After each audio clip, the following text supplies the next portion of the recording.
I'd like to start by asking a question and get a raise of hands here. I always find this quite an interesting place to begin this discussion. Who has used any generative AI tool at all, whether it's an image generation tool or a text tool? Hands up. Okay, pretty much everybody.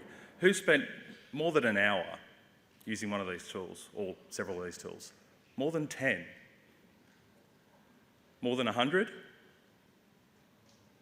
More than 300? Yeah? Interesting.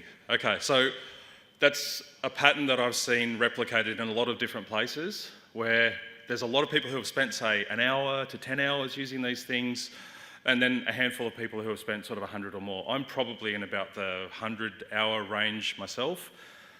That's a lot of what I focus on is not necessarily about the technology itself, and we'll get to that as we go through. Clearly, I spend a lot of time on Midjourney, who are coming up with these sorts of images. Okay, apparently this is the end. Have you heard this one? This is the end for education as we know it. Right, it's all over.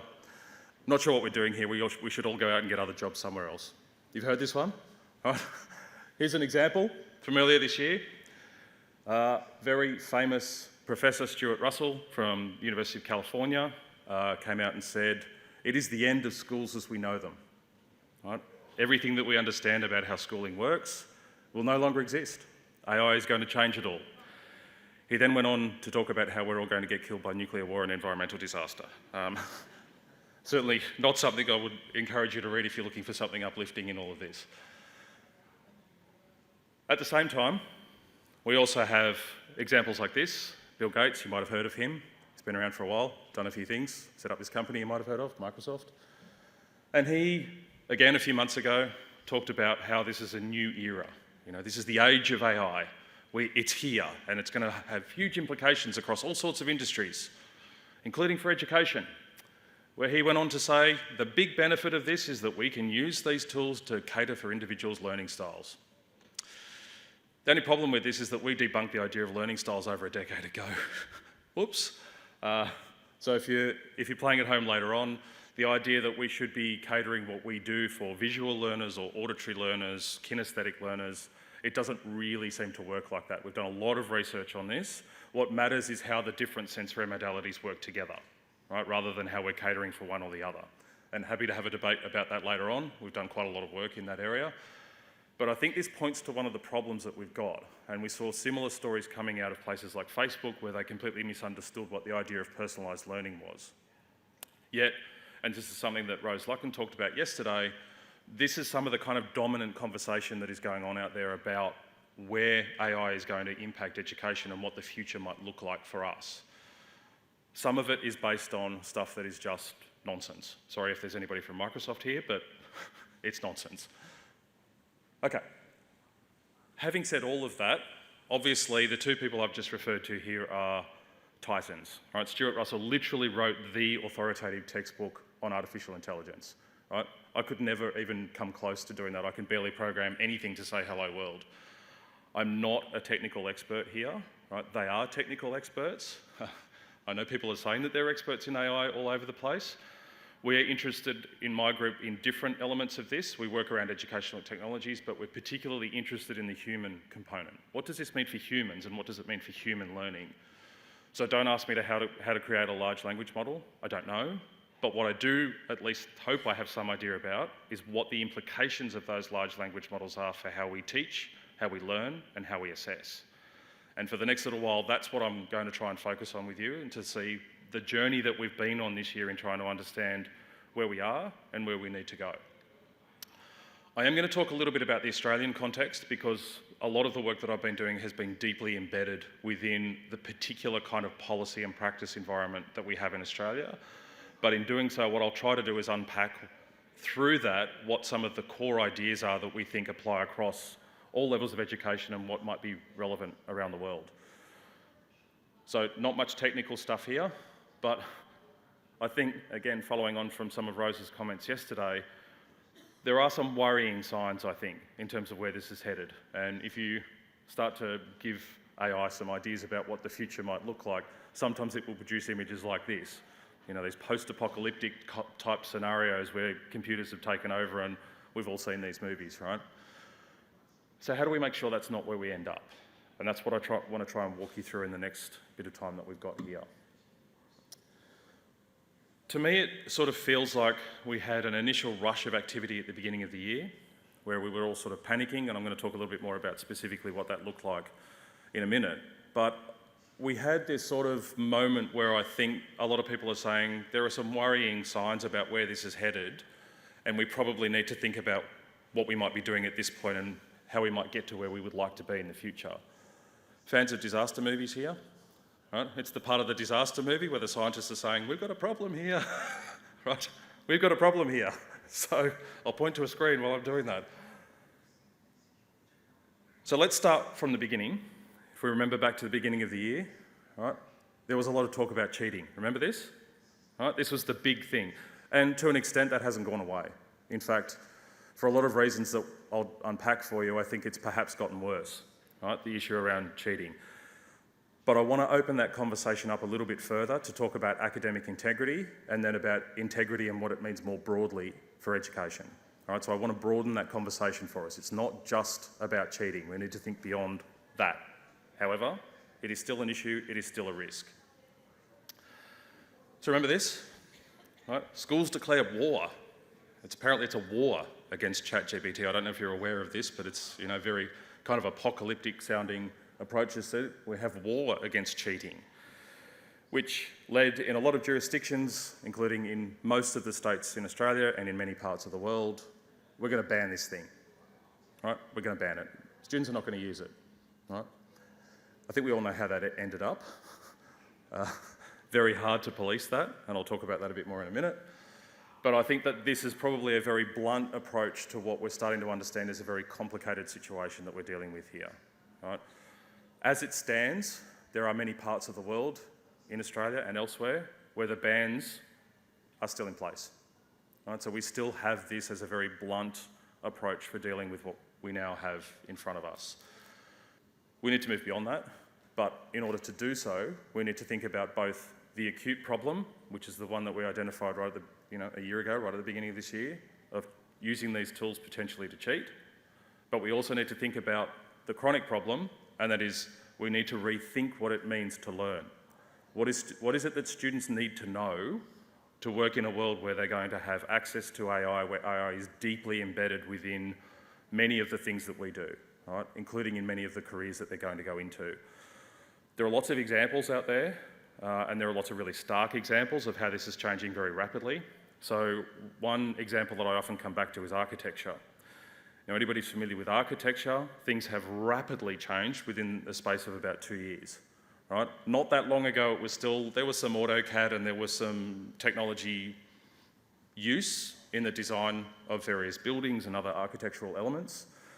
But what's happened in that period of time is that the vast majority of architecture work is now done by various different AI tools, right? So cameras are put in spaces, they take thousands of photographs, and on that they come up with 50 different designs generated very quickly, which can then be taken to a client, and an architect can say, well, here's 50 AI generated versions, which one do you like? Let's work on that one, right? Whereas the old version was do up one thing using a technology, take it to the client, don't like this, don't like that, don't like this other thing, and then they might go back and do another version. Whereas this is, here's a full range of options, which one do you like, and let's work on that one.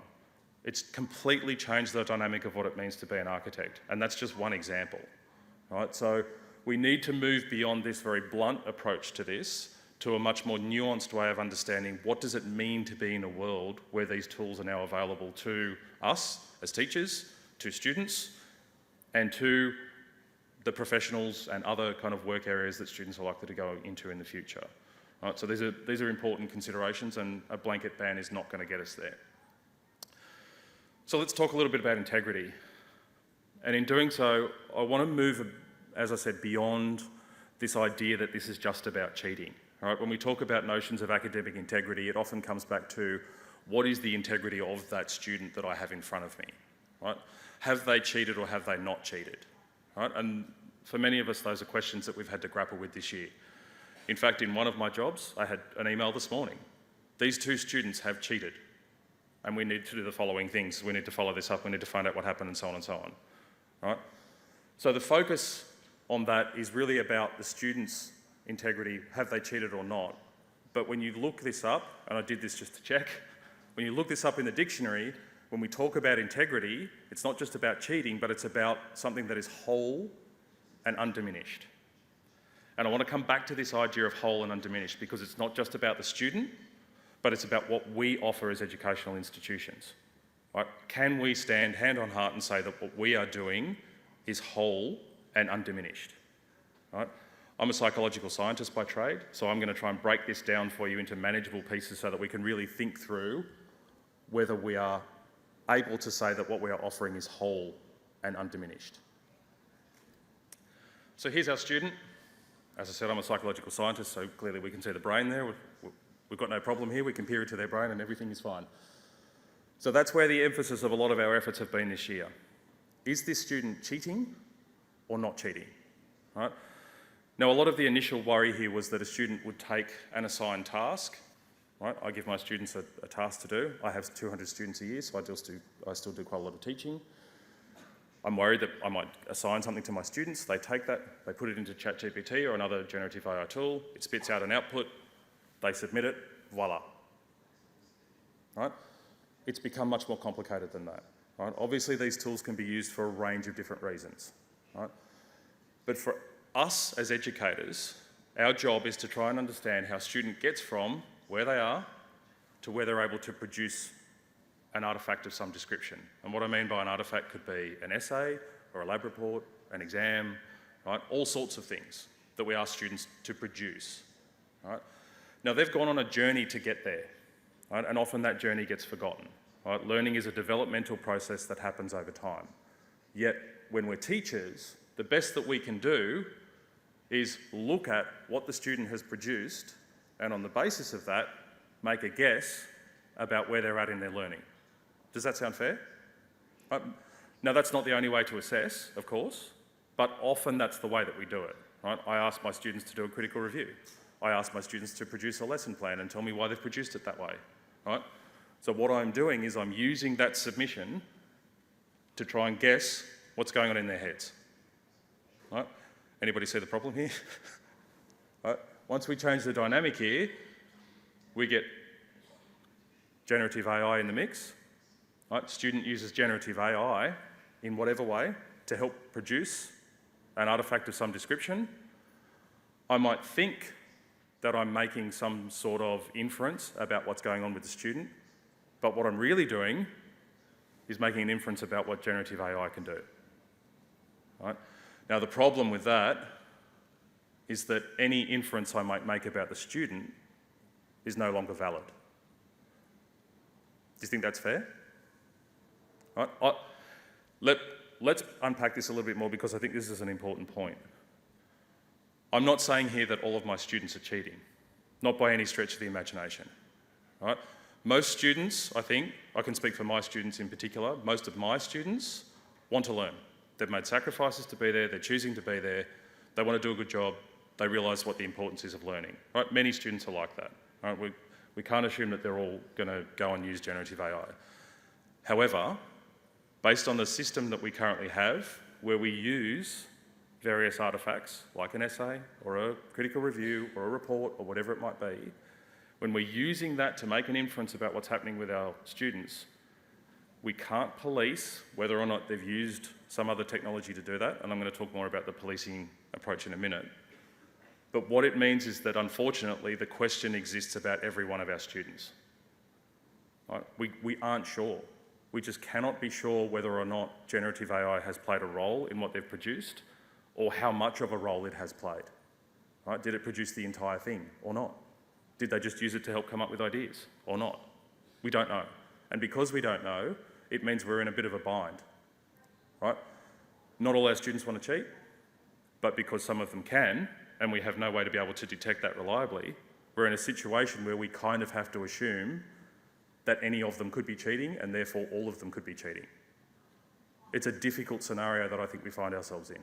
Right? One of my jobs is that I work in a faculty. It's a Faculty of Humanities, Arts and Social Sciences. You can probably guess what the major form of assessment is. The good old-fashioned essay. Right? Some of my colleagues have been assigning the same essay for 20 years. Can't do that anymore, right? Even if a very small proportion, even if only 1 or 2 of their students actually use generative AI in the wrong way to produce that, it raises a question mark about every single one of them. That, to me, I think is the core of the bind that we find ourselves in. Right? Most students don't want to cheat, but because some can, we've got to question the validity of that as a way of understanding how our students have learned. Does that seem fair? Right? It's kind of harsh to think of it that way, but if we want to have credibility, if we want what we're offering to students to be whole and undiminished, we have to assume that they're potentially using these tools. Tricky situation. So the approach that many places have taken up until now is this. Okay, we're going to police it, we're going to catch people who are using these tools inappropriately, and we're going to punish them. There's a place for this. Right? There is always going to be a place for this, and students have been cheating in all sorts of ways. I've got a colleague who likes to talk about some exams that were conducted hundreds of years ago where students would write things on clothing that they would have underneath, and these are now in cheating museums, which I find an interesting concept itself, a cheating museum. So students have been cheating on assessment for a very, very long time. This is not new. Right? What is new, I think, is that these tools are extremely powerful, and it is very, very difficult to detect them. So part of my job is that I need to think about this in the faculty that I work in. We cannot use any form of detection, right? Electronic detection, any detection tools, because it is already in the public domain, that they are unreliable and potentially not valid at all. What that means, in a nutshell, for somebody in my position, if we progressed an academic integrity case against a student and they said, I don't accept that, I'm going to take you to court, we don't have a leg to stand on, because it is in the public domain that these tools don't work very well. Right? We cannot win that case, so we cannot use them, is the bottom line. Right? So we need to then resort to other tactics for this. Right? We suspect that there is some sort of anomaly with your assessment task, have a conversation with the student. If the student admits to it, we have a case to progress.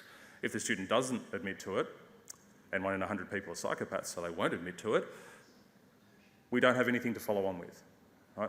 So even if we go down the path of really emphasising this approach, banning, policing, catching, punishing, there are all sorts of problems with it. Right? But the problem that we have inherently, again, is that this remains not valid. So this is not valid, and we don't have any way to police this. Right? So to me, I think this is the real core of the issue that we're grappling with, at least the acute issue. Right? And I'll talk a little bit more about the ongoing issue as we go. So all of this, I think, raises this question about whether or not the kinds of things that we're asking students to produce that we then use as a way of understanding how they're progressing in their learning, is all of that whole and undiminished? And I'd say that there are some pretty serious question marks about that. All right? So we're in a bit of trouble here. We also need to think about what the multiple purposes of assessment are. Assessment is not just, we don't do assessment just of learning. Assessment should be for learning. Assessment can be as learning. Right? Dylan William, people have been talking about this for a long time. So, excuse me, what is the integrity of all of those components of assessment? Right? And that's something we probably need to think about here as well. So, what do we do? Can't police this. Very difficult. It relies on students signing up, some of which we'll never do. So what do we do about all of this? Earlier on in the year, a couple of colleagues of mine, Sarah Howard and Jacqueline Broadbent, sat down and really tried to nut out what are the options that we really have on the table here. Right? What is it that we can really do? Right? What are our choices? We arrived at this. We felt that there were 6 options on the table, and we thought about what each of these options look like over the short, medium, and long term. We can probably update a couple of these, and I'll work through some of those options as we go. Let's start with the first one. You're all here, you're all in the room, you're all here listening about AI, but I think it's probably fair to say that many of our colleagues out there, and you might have colleagues like this, certainly we have a colleague like this, who is continuing to say at this point, you know what, AI in education, that's not really going to be a thing. We don't have to worry about it. It's not an issue. You know, it's a flash in the pan, it's going to go away. It's not really a problem. I can, to a degree, sympathise with this view, Anybody been around long enough to remember the whole thing about electronic whiteboards? Right?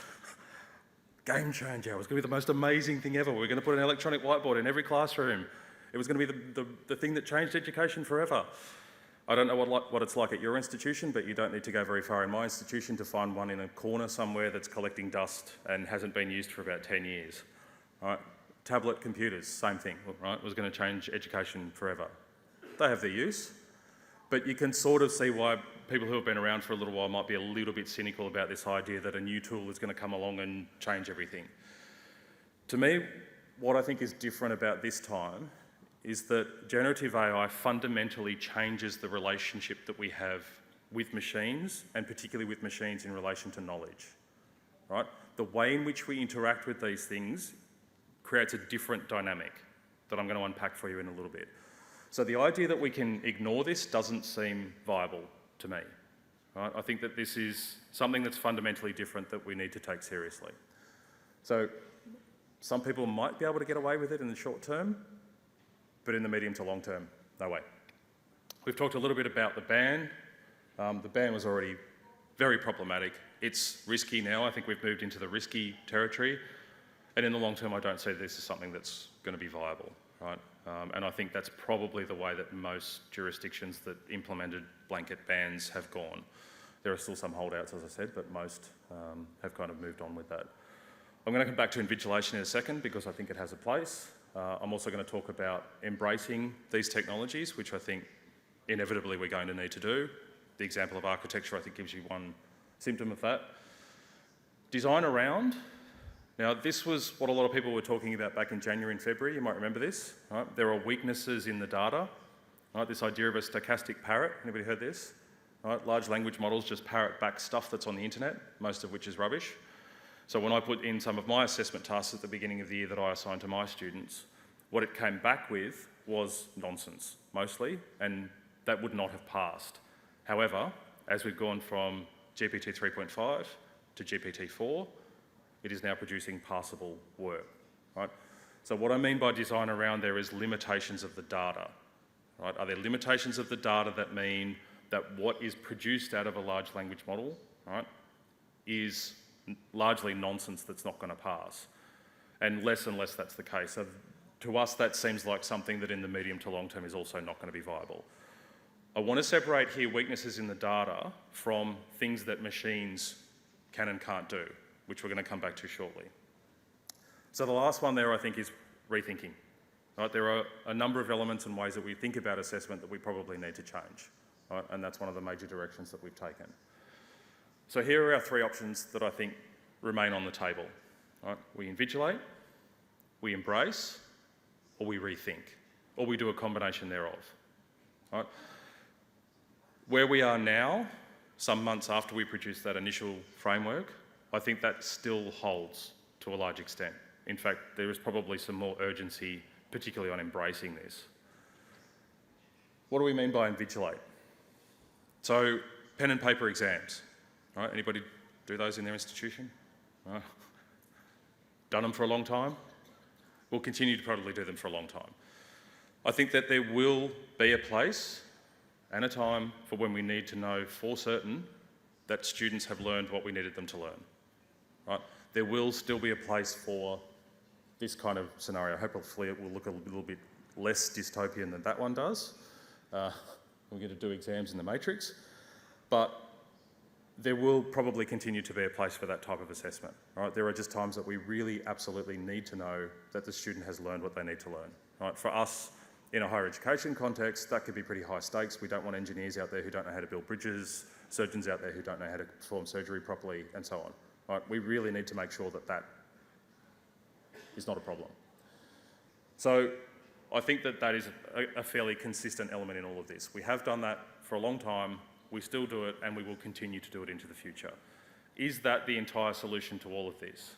Right? There are people who are going around saying, well, you know what, we'll do oral exams for everything now. I have 200 students, that's not going to happen, right? That would take months and months and months to do that.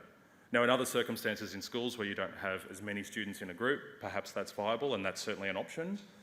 But it's not the only thing that we need to consider. The other problem that I have with my students is that the kinds of things that I want them to learn are not the sorts of things that an exam is going to capture. Right? I need to know that they're going to be good teachers. Right? Writing an exam for somebody to show me that they're going to be a good teacher is very difficult. Right? There are other ways that are more effective for me to be able to see that. So that leaves us with embrace and rethink.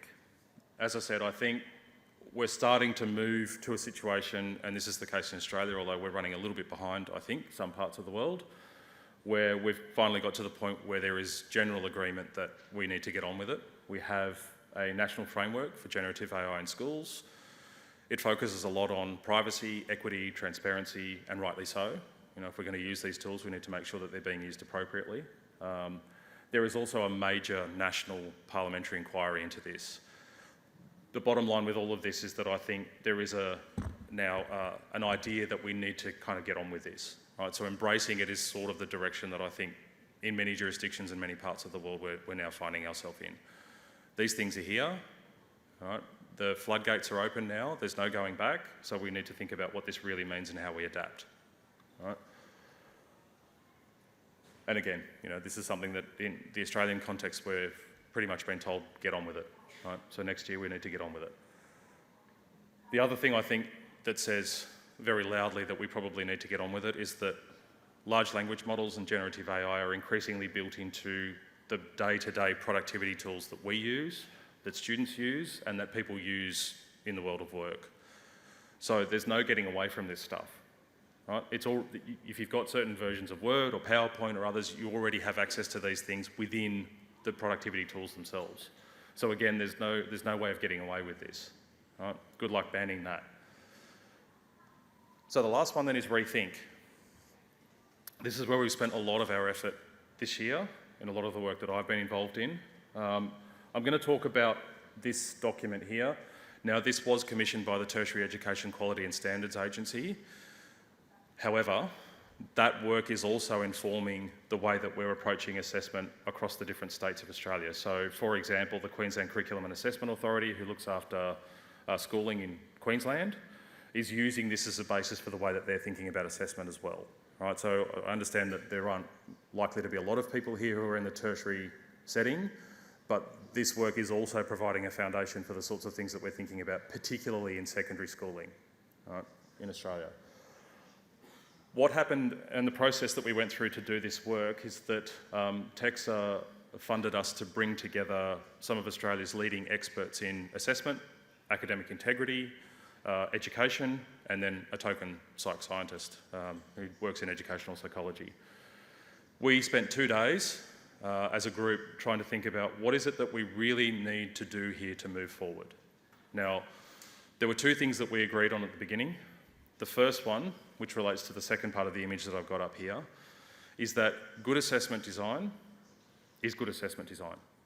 Now, for us in the higher education context, there has been a lot of work done over a number of years to really think about what is good assessment design. What are the elements of good assessment design that we need to focus on? So this is a document, Assessment 2020, that came out in 2010. However, it is still as relevant today as it was then. And if we had have met the aspirations of good assessment design 14 years ago, we probably wouldn't find ourselves in the situation that we're in now. So first takeaway I would say is that if we're thinking about assessment for the age of AI, good assessment design is still good assessment design. Right? And if we really think about what that looks like, we're part of the way there in resolving some of the problems that we might have. Right? My colleagues who have assigned the same essay for 20 years and haven't changed it, that's not a good assessment design.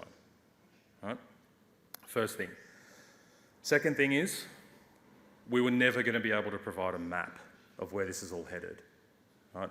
For those who were here yesterday when Rose did her keynote, the pace of change is only accelerating. So the idea that we could give to everybody some idea of where this is going to head exactly was never going to happen. Right? So the idea that we kept coming back to was that we can't provide a map, but we thought what we could do was provide a compass. Right? So at least we can know which direction we might need to head in. We might not know exactly what that looks like, but perhaps we could come out with a way that we need to head that way and we can figure out how to do that together. Right? The other thing I would say about this is that this is a regulation agency, which means that they have a very risk-based approach. So the way that we had to think about all of this was through the lens of cheating and the integrity of our educational offerings. Right, so before I get into what we actually came up with, those were some of the constraints around what we needed to do. Right? Their concern is the integrity and the credibility of the educational offerings that we have across the whole country. Right? And that is a risk that they have to keep an eye on. So we arrived at 2 guiding principles and 5 propositions. We don't see these as formulaic or a recipe in any way. These are really, like I said, general directions that we probably need to head in. And I'd say some of these are probably not surprising. First one is this one, which picks up on a number of the things that I've said already. Learning experiences equip students to ethically and actively engage in a society where AI is everywhere. We've got to get on with it, really, is what this one was about. Secondly, we need to be sure sometimes that students have learned what we need them to learn. Right? And the way to do that is not to rely on a single assessment task for that, but to think about the way that we assess more broadly. Right? How does it work as a regime of assessment rather than an individual item of assessment? Right? So how can we get a bit more of a sense of what that student's journey is like, right? Rather than the kind of snapshots that we often tend to take? So those are our 2 kind of guiding principles. And then we had 5 propositions that sit underneath those. Right? Here they are. We need to be able to emphasise that students can appropriately and authentically engage with AI. Right? Now, that's not up to us to decide. So when we say appropriate, that really is up to an individual teacher, an individual institution, to decide what that means for them. But there does need to be some consideration about what is appropriate and not appropriate. Right? Not up to us to decide what that is. There should be a systematic approach to assessment. Right? One of the problems that we often have is that we have educators who are working in a bubble sometimes, who don't necessarily work with other educators in the same area, and we don't necessarily think about assessment as a broad overall regime. We need to do that more. We're particularly guilty of that in higher education. We need to think more about the process of learning. Right? So rather than just looking at the outcomes and how those outcomes are represented on an essay or a report, what does the process look like? And I'm going to assume that Dragon's going to talk a little bit more about how we might get at process a bit later on today. But I think we really need to start to emphasise the fact that learning is a developmental process that occurs over time. How can we assess in a way that aligns with that? And that's not always going to be easy.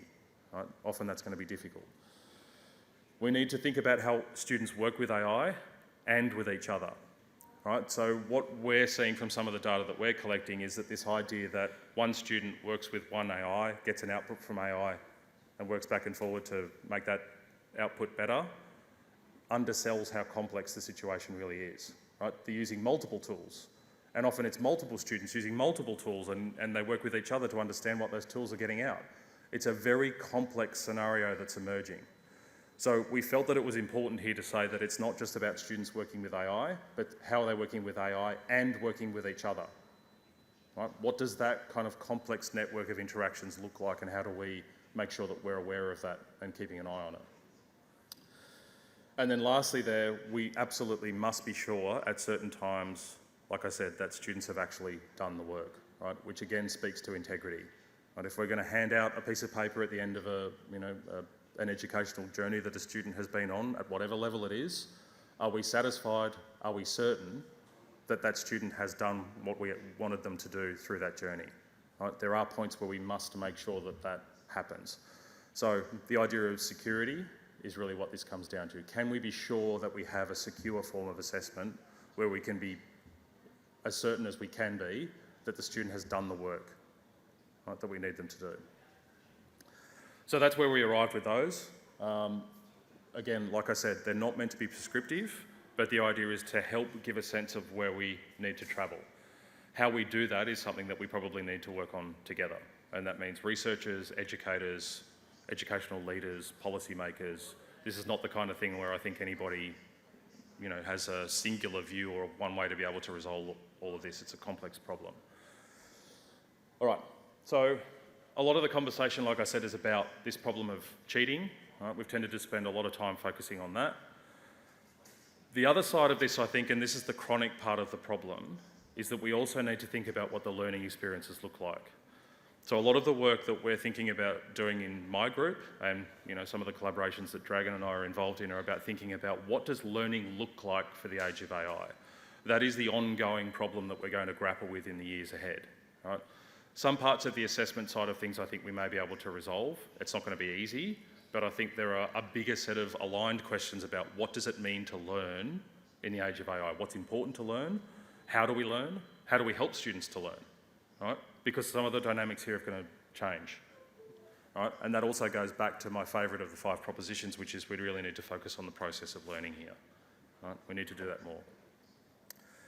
So to me, there is, like I said, the immediate challenge of the potential of cheating and what it means for academic integrity, but the longer challenge, and perhaps the greater challenge, is what does all of this mean for learning? Right? And they're certainly intertwined. It's not like we address one without the other. And a lot of people talk about various ways of addressing this. Right? We've heard AI literacy, that's one part of it, but how much do we need to know? Right? I can drive a car without knowing in intimate detail how the fuel injection system works. At what level do we need to know about AI? Right? And I think there are some questions about that. You've probably heard this one. Well, we just need to focus on critical thinking now. That's going to solve it all. Right? We get all of our students to do critical thinking all the time. Maybe there's something in that.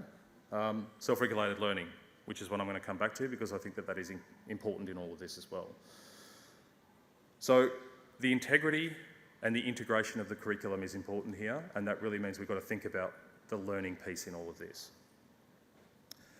So let's start with the AI literacy piece, and there's been a lot of work done in the last year or so on this. It's an important issue. This is one example, and I think what these researchers came up with was these 5 areas that we need to focus on.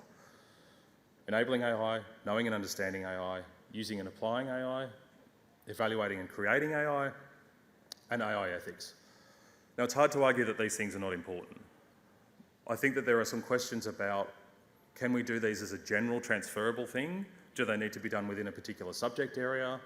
Right, I think there are a lot of questions about how we might do that. How do we fit that into a curriculum that might already be very full? Right? For anybody who's in senior secondary, right, if it's anything like our senior secondary, it's very full. Right? There is a lot of stuff we've got to do. Where is this going to fit? Right? Where are we going to do all of this within all of that? That's not going to be easy. Right? So there are a lot of questions about that. Yes, our students are going to need to understand these tools to some extent. To what extent, I think, remains an open question. Right? So that's one part of the equation. It also raises the question about how we do that, again, in a whole, integrated, undiminished way. Right? Not knowing how much of this is transferable or not makes that a difficult proposition, I think. The other way of thinking about this is how do we integrate this into a whole approach, right? So I've talked a little bit about the way that we've tried to address assessment. A large part of the discussion that we've had over the last year has also been about the technology. Right? It's the exciting bit. Oh, look what ChatGPT-4 can do now. Right? These sorts of things. Look what images we can produce now. But again, that's only part of the equation here. Right? So we've talked a lot about that. We've talked a bit about assessment tasks. The problem still comes back to this.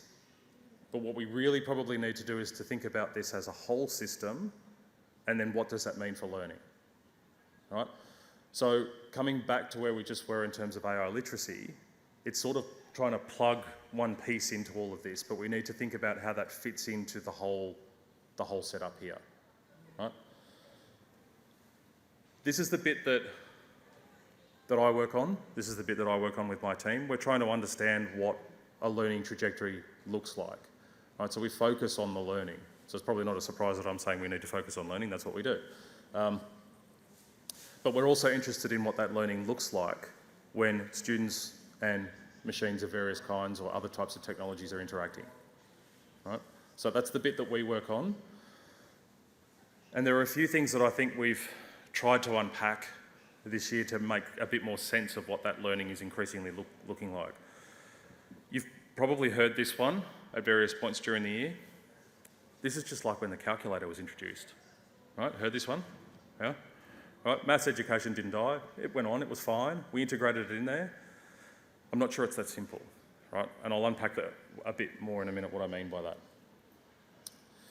We're also seeing that one of the other things, again, this is the bit of the puzzle that we're focusing on in my group, is that it's not one student, one machine, but there is a complex network forming here, right? So students have peers, they still use Google, they still go to YouTube to watch videos to understand things. If they get stuck on something, they'll come to their teachers. And what I think the students who are quite good at navigating that environment have slotted in generative AI into that network in a way that they're able to really navigate that quite easily, right? So it's, again, not just about one student, one machine, but it's a complex kind of network of co-regulation that they're building around them. Some students are not very good at doing this, right? Some students don't have a very good sense of that network, how to get help, when to get help, how to monitor their own learning, and that creates some problems, right? So when we go down this path, there are some things that we need to think about here in terms of what that learning looks like. So that's the learning piece. So there are a couple of elements in there. AI literacy we've talked a little bit about. There is an element of this that is about how students understand and manage their own learning, right? But there is also the critical thinking bit, which we'll start to get into in a second. So keeping in mind that we want to treat this as a whole and undiminished equation here. What is the integrity of this situation that we're dealing with?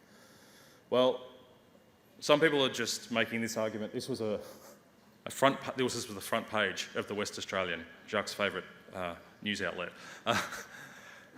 The way that this is being interpreted in some instances is that teachers are just going to be replaced by robots. Right? Kids, meet your new teachers. Very strange to have on the front page of a newspaper. Part of it, I think, and this will get us into the critical thinking piece, is that we need to think more holistically about what it is that we're dealing with. What I think has tended to happen this year is that we've made a lot of observations. Generative AI does X, therefore we should do Y. Right? We had a similar problem during the pandemic. We're seeing this thing happen over here, and therefore we should do this thing over here. Now, understandably, there were time pressures there, right? And we needed to actually get into setting things up online quickly so that we could keep going and keep students learning. But what didn't happen is that we didn't really draw on the research enough. So for those of us who have been working in the educational and technology space, what tended to happen a lot during the pandemic was, oh, we're trying that again. You know, that didn't work in 2008, but here we are again trying the whole thing over, right? So I think that there is something about that that is really important here. And part of that goes back to how much we've learned about how we learn. Right, in the last 20 years or so, we've learned more about how the brain and mind learn than we probably have in entire recorded history before that. Right? Now, sometimes that doesn't get featured in these conversations, and it probably needs to. So what I'm arguing here is that we need this. And hopefully this is one of the key takeaways that you'll get from what I'm talking about this morning. If we want to come up with credible action to try and move towards the kind of learning that needs to happen, now that we have AI in the mix, we can't just rely on students are doing X, Y, and Z, right? And therefore we do A, B, and C as a result. We need to think about how we understand how learning works, and we also need to think about the mechanisms, right? So for example, if we're going to say critical thinking is a really important element here, what do we mean by critical thinking? What underpins that? Because there are a lot of different definitions of what that might mean. So once we can line all of those things up, then I think we have a much better and more solid place to be able to start to think about what action looks like. Given the pressures and the risks that we've got, that's difficult, right? Because at the same time, we're hearing that cheating is a problem and we need to do something about it, right? So we're trying to aim for something where we can pull all of these pieces together. This is not like a calculator. We need to think more deeply about what it is that we're actually dealing with here, right? This is the way that we've tried to tease it apart. So this is an attempt to try and think about how learning works and what is the fundamental interaction between students and machines that might help us think about where we're headed here, right? Particularly in terms of what learning might look like.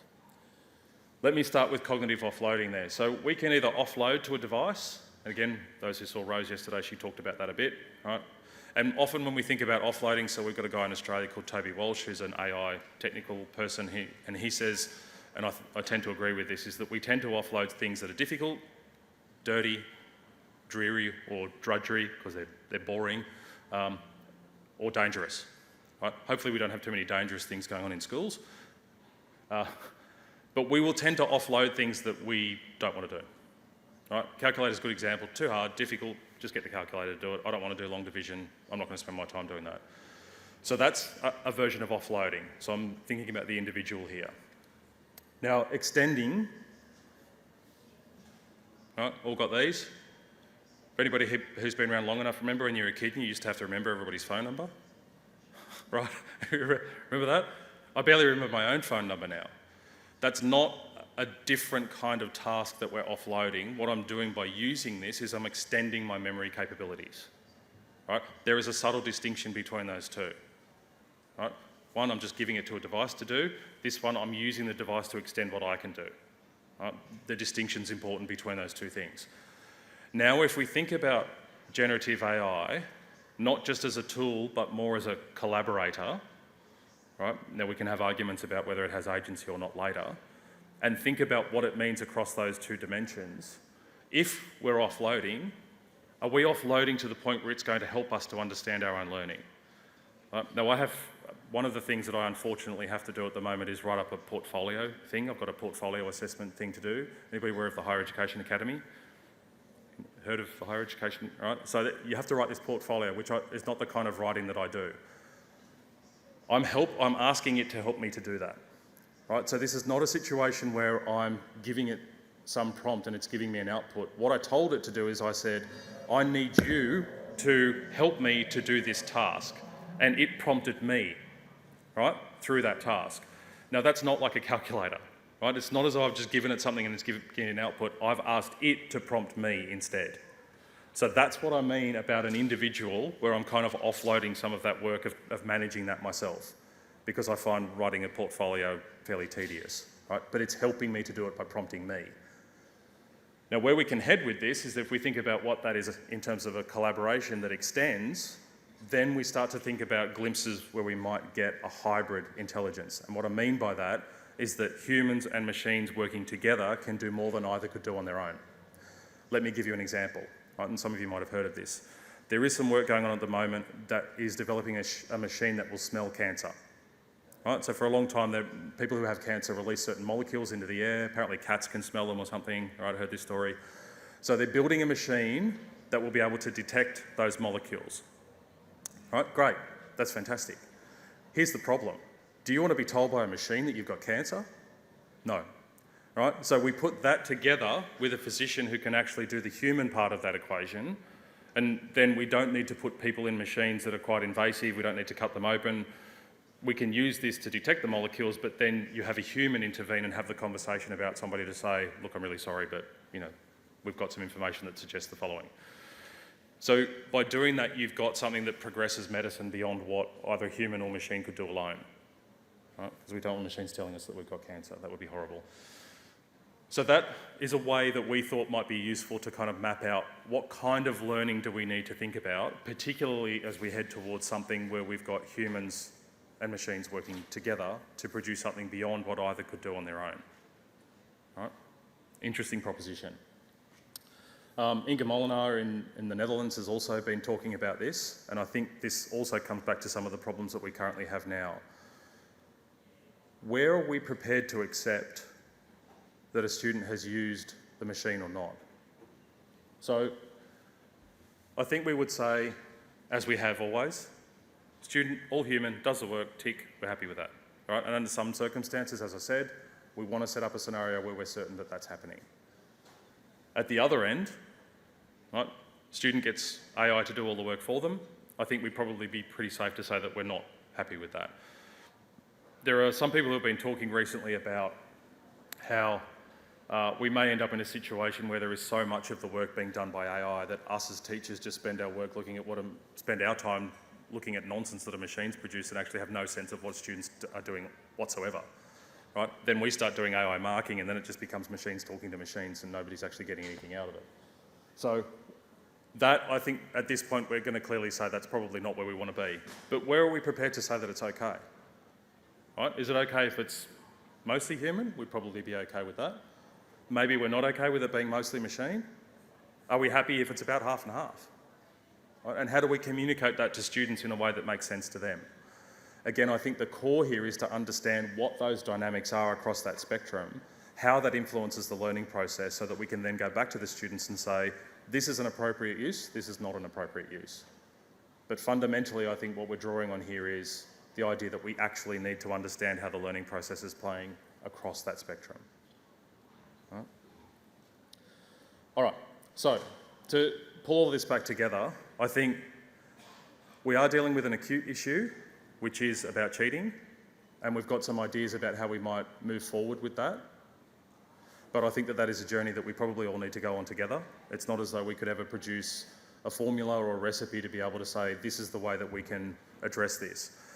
In doing so, we also can't say anything like, I'm going to take my essay and make it AI proof. Right? That's probably not realistic either. Right? In the short term, we have to think in some of those ways, but we need to move more towards a systemic approach to assessment that allows us to think about what a developmental process looks like over time. The chronic problem, and if we want to keep the integrity of the educational offerings that we have, we need to think about this scenario as a whole, right? Because it's not just the technology that's the problem, it's not just the assessment task that's the problem, but it's broadly, what is the relationship between us and students? What is the relationship between students and machines? And how do we make sure that we have the right set of relationships and the right learning so that we know when students have actually done the learning that we need them to do? Right? And like I said, there is no one answer to this. Right? As researchers, we can't provide the answer to this across every possible educational scenario. We can't come up with policies across every possible scenario. We need to work together to figure this out. And it probably needs to be a global effort, let's face it. So, the key for me underneath all of this, and this reflects some of the comments yesterday, I think Belinda and Rose both talked about this, is that ultimately it's going to come down to relationships. Right? So that is going to look vastly different in different scenarios. So let me give you an example from my own teaching. I have two different classes. One has 200 students in it. One has 17 students in it. Which one of these do I have a problem with? Right? So there is something about scale that's an issue here. My 17 students, I work with them for a long time. I know them. We interact a lot. I know how they're progressing in their learning. So when they submit a piece of assessment, I can have a high level of confidence that it's them because I know them pretty well. When I have a group of 200 students, that equation changes drastically. Right? What we've tended to do, I think, with technologies, and this goes back some way in the way that technology has been implemented, is that we often think about implementing a technology in a transactional way. Right? Let me give you the classic example, videos. How much do we use videos in education now? Quite a lot. Right?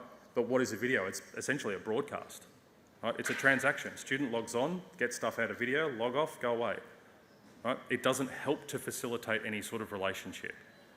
Right? So can we take the essence of what I see with my group of 17 and scale that up to something that would work for a class size of 30 or a big class size like mine that's got 200? And to me, I think that's where some of the greatest clues are here. How do we use things like learning analytics? How do we use the power of AI? And how do we use some of these tools that are becoming available to help us to have better relationships with students? Right? Some of that is not going to be easy, again, but I think that is ultimately where the main point of intervention is going to be. If we want to personalise education, the best person to do that is the teacher. Right? They're in the classroom, they know the student, it's a human-to-human interaction. This is the core, to me, of the whole scenario that we've been talking about here. The more we can do to help facilitate that relationship, the better off I think we'll be. There is an example, a colleague of mine who had an enormous class. She had over 1,500 students all at once. She had a team who was working with her. Those numbers make my mind boggle. Like, biggest class I've had is about 300, so 1,500 is just, yeah, crazy. She was very deliberate in the way that she set that up. She had a team of teachers who worked with her, and what they did is they used technology in a meaningful way to help facilitate the relationship. Right? So what it would do, for example, is that it would collect the data from the interactions that students were having with the learning management system. It would determine whether or not a student needed help with something. It would then give students automated feedback if they had a question about the syllabus, for example. But if it became something that was more complicated, it would then get triaged up to one of the teaching team. Right? So the whole point of implementing the technology was not to create some sort of transaction with the students, but to help facilitate a relationship. She went on to win major national awards and all sorts of things because the approach worked. And I think one of the major reasons it worked is that it moved away from this idea that any of these things are about what computers can or can't do, but it really becomes about how do we use what they can do to help facilitate relationships between students and between students and us as educators. That's where I hope that we would end up with all of this work. So while we have an immediate problem and a risk to assessment, I think the more we can start to understand the learning processes that go on around these tools and how students might interact with these tools to facilitate their learning, the more we can start to think about how we might use the power of AI to help facilitate the most important relationship that they can have in their learning. And that's not with a machine, that's with their teacher. Thank you. Thank you. A round of applause for Professor Jason Lush.